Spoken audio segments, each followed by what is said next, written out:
Hi everyone, welcome to Cooking with Keri. Today we're going to make a recipe that I call Russian chicken. It's one that I grew up with and my kids love it as well. It's super duper easy. You're going to think that I'm cheating, but it's an excellent recipe. So these are the ingredients. Russian dressing from Kraft, Apricot Jam, Lipton onion soup mix, half a cup of water, and some garlic seasoning on top of chicken breasts.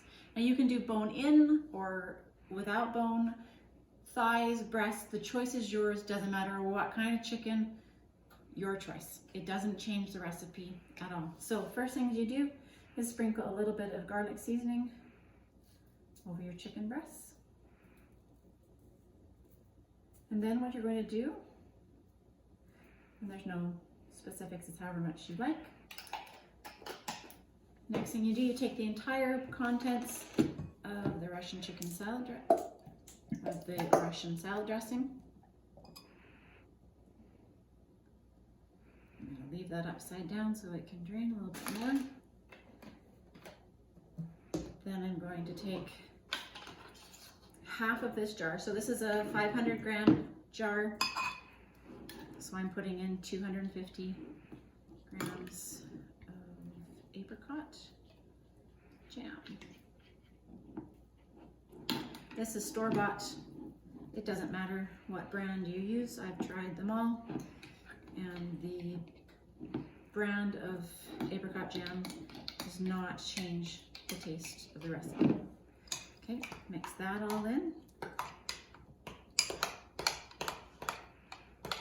And it's going to be chunky consistency. That is a-okay. Then you take the contents of 1 packet of Lipton onion soup mix, pour that in. See how much I have. Oh, I got rid of it like that.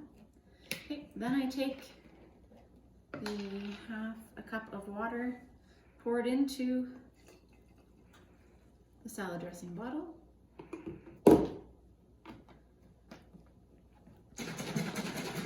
Shake that up.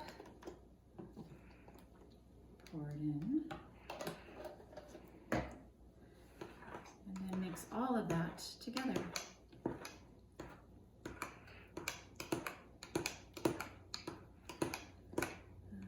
Again, what we do for our chicken breasts is I always do 1 for each of our family members. Usually we don't, some of us don't eat 1 whole breast, but then there's always leftovers. And in our family, with a 17-year-old teenage boy, leftovers are essential. Okay, so now that's all mixed together. I got it good. Still a little. Take the contents of that and pour it over your chicken.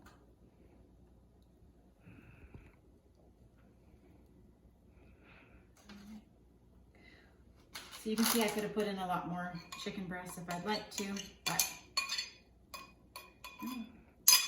next you're going to take this casserole dish, put in the oven at 350 degrees and cook it for an hour and a half, depending on how big your chicken breast pieces are.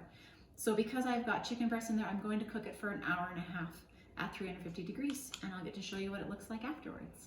This recipe I'm going to teach you is called the easiest cauliflower casserole. It is super duper easy to make and it tastes delicious. The first thing you do is take off the leaves of your cauliflower head. And then you're going to cut out the bottom part of the core. Being careful not to disturb the flowerets because you want to keep the cauliflower as one whole thing in this recipe. Okay, so there we go. I'm going to pull off the remainder of the leaves here.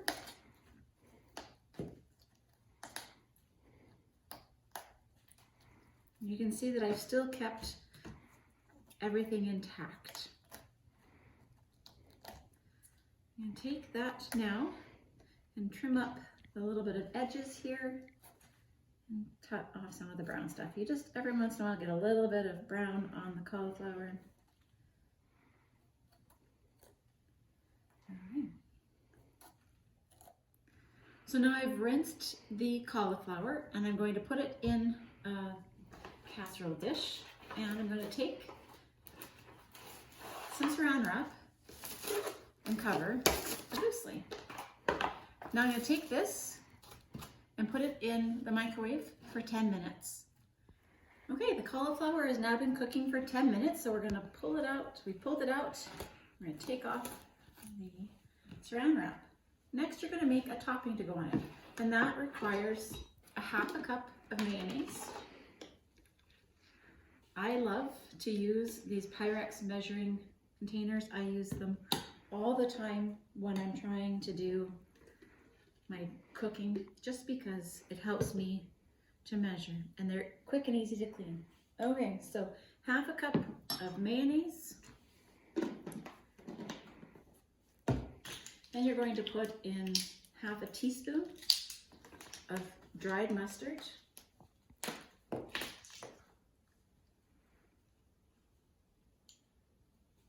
that's half a tablespoon. Do not want half a tablespoon. Half a teaspoon. And 2/3 cup of cheese. It says cheddar. I always use marble. So that's about that. Okay, mix that all in together.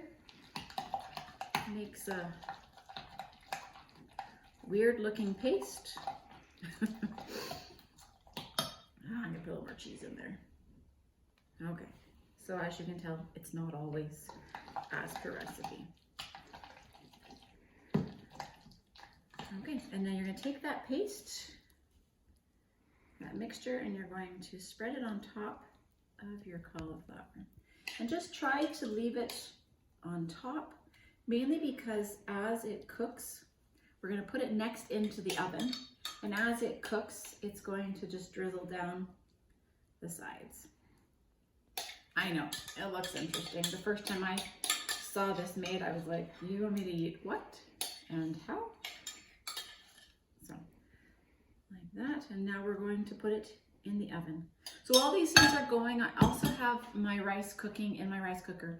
One thing I learned when we were first married is I don't know how to cook rice on the stove. So within the first month of marriage, my husband went out and bought me a rice cooker, and I love it. I use it all the time. It makes that part of dinner super duper easy. So side note, rice cooker.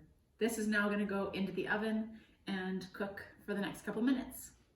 Okay, so the Russian chicken has been cooking for an hour and a half, and the cauliflower has been in there for 20 minutes, and they are ready to come out. Pull out the Russian chicken first.